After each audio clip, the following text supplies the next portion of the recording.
Hello everyone. In today's reflex series, we are going to understand what is J reflex. So coming to what is J reflex happens whenever there is condition like pulmonary congestion or any irritant is injected into the pulmonary system. So what happens is there will be activation of J receptors. Why these receptors was called J receptors? Because they are very next to the capillaries. They are also called as juxtacapillary receptors.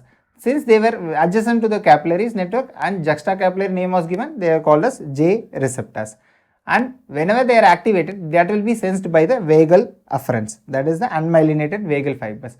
And it will lead on to three events which is called as the triad of the J reflex, which is the apnea, hypotension and bradycardia. So apnea is going to happen, hypotension as well as the bradycardia. This is the reflex response. And there is also inhibition of the stretch reflex. There is also inhibition of the stretch reflex. Some of the books refer to this inhibition of stretch reflex as the J reflex specifically.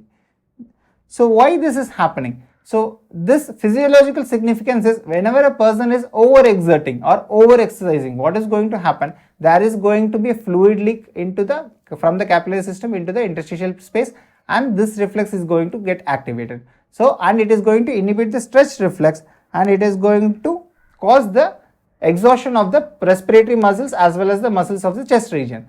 So the person is going to now stop exercising. So physiologically they have seen that this reflex is benefiting in prevention of overexertion. And especially in a high altitude situation, if somebody is overexerting them, this reflex will get activated and it will make the person take some rest, because overexertion and excessive fluid accumulation will cause pulmonary edema and pleural effusion, and those kinds of things can be prevented with the help of these reflexes.